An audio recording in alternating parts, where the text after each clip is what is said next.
উপচায় অপরাধ শূন্য হয়ে নাম করো, এক নামে আমি ধরা দেব। কঠিন কে করেছে? ভগবান না আমি? আমার মতো মাদিসজীব বুঝেছে হরি নামে পাপ ক্ষয় হয়, মানে সারাদিন পাপ করব আর সন্ধ্যায় গিয়ে হরি হরি করে প্লাস মাইনাস করে নেব। বলি এতে তুমি আরো জড়িয়ে গেছো। নাম বলে পাপে প্রবৃত্তি, এতে আরো অপরাধে জড়িয়ে গেছো দুজন। নিরপরাধে একবার বলে দেখুন। আচ্ছা, যে গাছটা কাঁচা, কাঁচা গাছকে কেটে 6 মাস জলে চুবিয়ে রাখুন, ভিজিয়ে রাখুন, এরপর তাতে অগ্নিতে দাহ করতে শুরু করুন, অগ্নি জ্বলবে? কথা বলুন। ধোঁয়া হবে। যে গাছটা সারি, তাকে কেটে 6 মাস রোদ্রে শুকাই দেওয়ার পরে যদি আগুন লাগান, এ তো কামনা বাসনায় কাম ক্রোধে ভরা আমার হৃদয়, তারপরে অপর পাপ করলেও তাড়াতাড়ি ক্ষমা হয় নামে, কিন্তু অপরাধ। আচ্ছা, পাপ কেমন জানেন আর অপরাধ কেমন জানেন? পাপ খুব বেশি ক্ষয় হতে সময় লাগে না, কিন্তু অপরাধ অনন্ত জন্ম বয়ে বেড়াতে হবে আপনাকে। খুব ধ্যান দিন, পাপ আর অপরাধ আমরা একসাথে গুলিয়ে ফেলি, এক নয়। পাপ কেমন জানেন? গুরু মহারাজ বলেছেন, ফাঁকা ময়দানের মধ্যে কামান ডাকলেন কিছু মানুষের বুকে, মারা যাবে কিনা?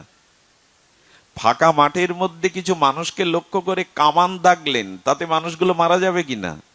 কিন্তু ওই মানুষগুলোই যদি কংক্রিটের প্রাচীরের মধ্যে থাকে, পাথরের প্রাচীরের মধ্যে, ওইখানে কামান ডাকুন, কামানের গোলা পর্যন্ত ফিরে আসবে, কিন্তু ওরা মরবে না।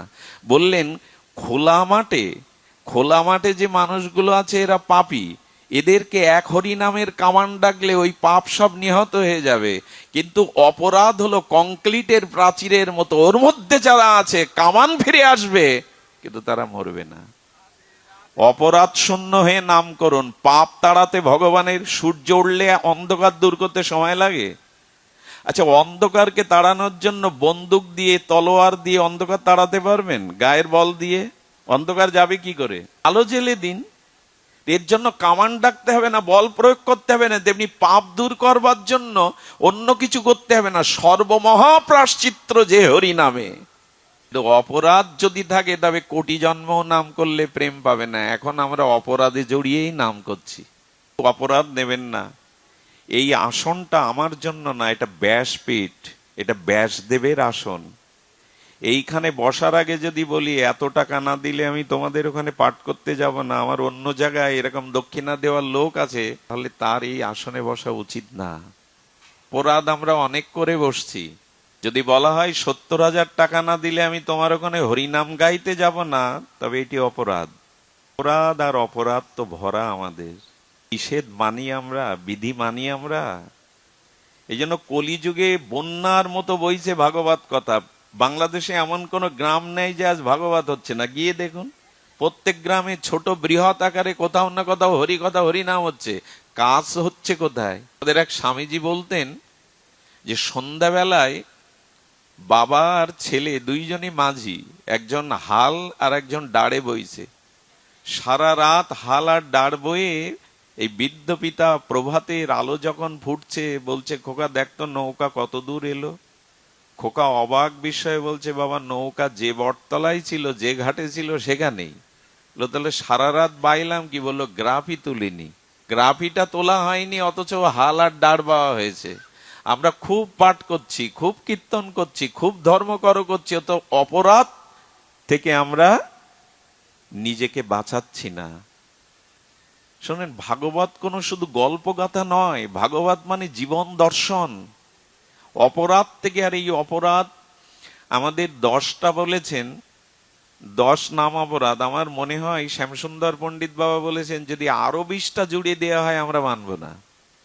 10টা তো মানছি না। প্রথমেই বলা হয়েছিল যারা ভাগবত প্রচারক, যারা শুদ্ধ ভক্ত, তাদের নিন্দা না করতে। সাধু নিন্দা। আমি মাঝে দেখি আমার সামনে একজন একটা সাদা কৌটো বের করেছে, ও 4টে মুখ। কটা মুখ? 4টে মুখ। একটা থেকে পান বের করেছে, আর একটা থেকে চুন, আর একটা থেকে মশলা। দেখি এক কৌটার 4টে মুখ। তা বললো এত কিছু দিচ্ছেন কেন? বললো ঘাসের মতো লাগে মশলা জর্দা না দিলে। এখন আমরা এক জায়গায় হলে আমাদের জিহ্বায় রস হয় না যদি পরনিন্দা পরচর্চা না করি। আর বিশেষ করে তো সাধু নিন্দা করতে আমাদের আর উৎসাহ লাগে না, এমনি রস এসে যায়। এখন এইসব অপরাধ থেকে দূরে থাকুন।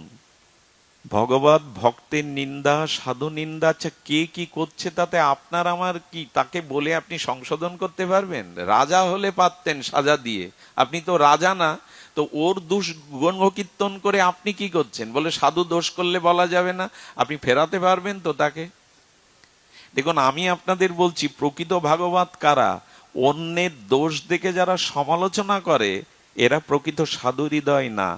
জানে আমি সমালোচনা করলে অলক্ষ্যে তাকে ফেরাতে পারবো না। প্রকৃত সাধু কে জানেন? যে তার অলক্ষ্যে, তার দোষের ব্যথাটা বুকে নিয়ে ভগবানের কাছে কাঁদে, ওকে সংশোধন করে দাও, ওকে শুদ্ধ করে দাও। এই হলো সাধু। আলোচনা সবাই করতে পারে, কিন্তু তাকে সৎপথে আনার জন্য ভগবানের কাছে চোখের জলে প্রার্থনা সবাই করতে পারে না। আচ্ছা, লক্ষ্যহীরা যে হরিদাস ঠাকুরের চরিত্র হননে গেছেন, উনি জানেন না? লক্ষ্যহীরা সাজগোজ দেখে বোঝেননি হরিদাস ঠাকুর যে কেন এসেছে বেনাপোলের জঙ্গলে। জেনেছিলেন যে লক্ষ্যহীরা চরিত্র হননের জন্য এসছেন। 3টে রাত্রি তাকে বসিয়ে কেঁদেছেন হরিনামের কাছে, ভগবানের কাছে, ওকে শুদ্ধ করে দাও প্রভু, ওর হৃদয় পরিবর্তন করে দাও। অভিশাপ দেওয়ার ক্ষমতা রাখতেন উনি, ব্রহ্মার অবতার। একজন পতিতাকে, বেশ্যাকে পেয়ে ভগবানের কাছে কেঁদেছেন, ওকে শুদ্ধ করে দাও। ইনিই সাধু। সমালোচনা করে কি করবেন? তার জন্য কেঁদেছেন ভগবানের কাছে। প্রকটিত হইয়া আচার্য করেন বিচার, কৃষ্ণ ভক্তি শূন্য সব বিষয় ব্যবহার। অদ্বৈত আচার্য প্রকট হয়ে দেখছেন কারো মধ্যে ভক্তি নাই, হরিনাম নাই, সব অপরাধে অভক্তিতে জড়িয়ে আছে। তুলসী পাতায় কৃষ্ণ নাম লিখে সরোধনী গঙ্গায় কাঁদছেন, কাঁদে বাহু তুলি, ফুলি ফুলি প্রভু এই জীবদের প্রেম দাও, তুমি নেমে এসো। জীবের জন্য কাঁদছেন অদ্বৈত আচার্য। আমরা অন্যের জন্য কাঁদি, প্রার্থনা করি না, তার সমালোচনা করি। হিন্দু জাতির মধ্যে বহু মত পথ থাকতে পারে, তাতে বিরোধ নেই, কিন্তু এক মত আর এক মতকে সহ্যই করতে পারে না। নিন্দা, সমালোচনা, এই জাতির কল্যাণ কি করে হয়? আমাদের বা আত্মকল্যাণ কি করে হয়? প্রথমে নিন্দাটি বাদ দিন। ভাগবত এহেন কথা বলে দিয়েছেন, মদ্যপের যদিও হইবে উদ্ধার, পরনিন্দাকারীর নাহিক নিস্তার। মদ্য মাতালও যদি কখনো সাধু সঙ্গ পায়, মহৎ কৃপা পায়, সে উদ্ধার হতে পারে, কিন্তু সাধু নিন্দা, পরনিন্দাকারীর এ জগতে কেন, কোন জগতে নিস্তার নাই। এই বাণীটা কি এখান থেকে নিয়ে যাব আমরা? নিয়ে যাব না। হেন কৃষ্ণ নামে, হেন কৃষ্ণ কথায় প্রেম না হয় অঙ্কুর, জানিও দেহে আছে অপরাধ প্রচুর। আমার নামে প্রেম হয় না কেন? হরি কথাতে আমার চিত্ত শোধন হয় না কেন? আমার চরিত্রের সংশোধন হয় না কেন? আমি পাপ বুদ্ধি ত্যাগ করতে পারি না কেন? বলো, অপরাধে নাম নিচ্ছ, এই জন্য কাজ হচ্ছে না। অপরাধ প্রচুর। আসুন, গুরুকে মনুষ্য জ্ঞান করা যাবে না। আর বহুদিন ধরে হরিনামের মহিমা শ্রবণ করেও হরিনামে ব্রতী না হওয়াও এক অপরাধ। এত হরিনামের কথা শুনছি, অথচ নিজে হরিনাম আমি করি না। আমি বুদ্ধিমানের কথা বলতে বলতে এত দূর চলে এসেছি। লক্ষ্যকে ছাড়িয়ে অন্যদিকে যাওয়া উচিত নয়। আমরা এখন লক্ষ্যে ফিরে আসি। বুদ্ধিমান তিনি নিজের আত্মকল্যাণ যিনি করতে সক্ষম। অকল্যাণ কোনটা, কল্যাণ কোনটি, এটি যিনি জানতে পেরেছেন, সিদ্ধান্ত নিতে পেরেছেন আমার এটি কল্যাণ, ধীর স্থির প্রজ্ঞ হয়ে যিনি স্থির সিদ্ধান্ত নিতে পেরেছেন এটি আমার কল্যাণ আর অকল্যাণ, আজ এই বিষয়ে সামান্য আলোচনা। কল্যাণ কিসে হয় এবং অকল্যাণ কিসে হয়, এই প্রসঙ্গে আমি এতক্ষণ ভূমিকাতে ছিলাম। আমরা মূল আলোচনায় প্রবেশ করি। কিসে আমাদের কল্যাণ, কিসে বা অকল্যাণ? প্রথমেই বলি যে গোবিন্দ গীতা বাক্যে, গীতা শাস্ত্রে, সার্বভৌম শাস্ত্রে আমাদের কল্যাণের একটা মহাবাণী দিয়েছিলেন। আমি হাত জোড় করছি বাণীটা হৃদয়ে নেওয়ার জন্য।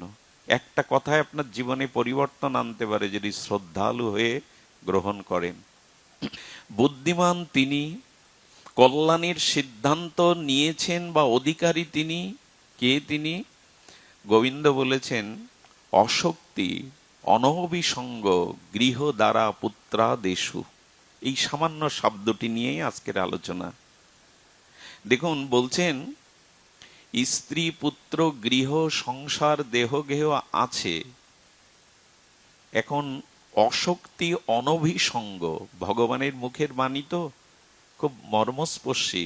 বললেন এরা আছে আছে, এদের প্রতি প্রবল আসক্তি দিও না। এইটাই হলো নিজ কল্যাণের উপায়।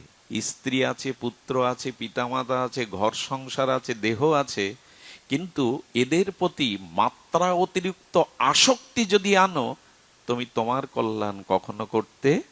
এই জন্য বললেন অশক্তি, অনভিসঙ্গ, এদের মধ্যে থাকো কিন্তু এদের সাথে মিশে যেও না।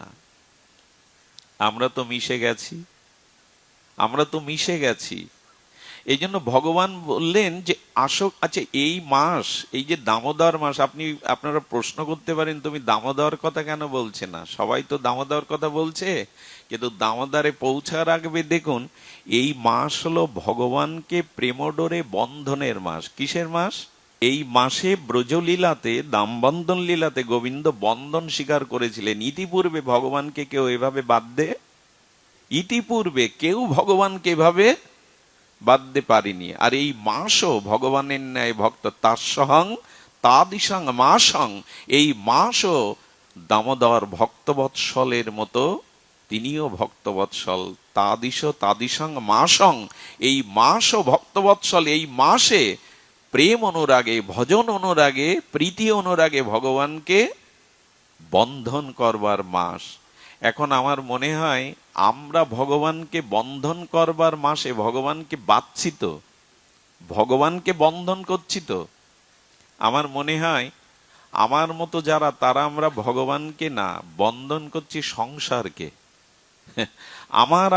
আমি আমার এই মোহ মায়া আসক্তিতে আমরা বাঁধতে শিখেছি গোবিন্দকে না, দামোদরকে না, আমরা বাঁধতে শিখেছি আসক্তি দ্বারা সংসারকে।